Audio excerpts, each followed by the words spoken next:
So hello guys, আমার নাম সুজয়। তো আজকে আমি আপনাদের দেখাবো কিভাবে এই ধরনের ডিপি আপনারা তৈরি করতে পারেন খুব সহজেই, মাত্র 2 থেকে 3 মিনিটের মধ্যেই, এবং সেটিকে আপনার ইউটিউব চ্যানেলে ডিপিতে রাখতে পারবেন। তো বেশি সময় না নষ্ট করে চলুন শুরু করা যাক। তো বন্ধুরা, দেখতেই পাচ্ছেন আমরা অ্যাপটি ওপেন করে নেব। অ্যাপটি ওপেন করে নেওয়ার পর এখানে ইফেক্টে যাব। ইফেক্টে যাওয়ার পর এখানে যে কোনো একটি ইফেক্ট আমরা সিলেক্ট করে নেব। তো ইফেক্টটি আমি সিলেক্ট করে নিলাম। সিলেক্ট করার পর এখানে আমি ফটোজে গিয়ে আমার সেই ফটোটি আমি এখানে সিলেক্ট করে নিলাম। অ্যান্ড দেন আমি ফটোটি সিলেক্ট করে নেওয়ার পর তারপর দেখতে পাবেন এখানে আমার লোড হবে, ইমেজটি লোড হচ্ছে।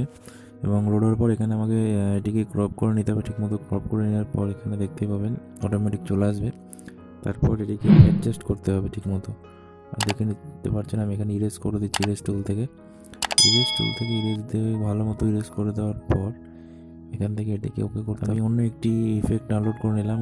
ডাউনলোড করে নেওয়ার পর দেখতে পাচ্ছি এখানে টাচ করলেই চলে এলো। তো তারপর আমি এটিকে সাইড করে নিচ্ছি। না, এটি ভালো লাগছে না। হ্যাঁ, এটি ঠিক আছে। এই ইফেক্টটি দেখতে পারেন, এই ইফেক্টটি ভালো খুব। তো এই ইফেক্টটি আমি ঠিকমতো আমি রেখে দিচ্ছি, অ্যাডজাস্ট করে রেখে দিচ্ছি। হ্যাঁ, ঠিকমতো ইরেজ টুল থেকে আমি এটিকে ইরেজ করে নিই।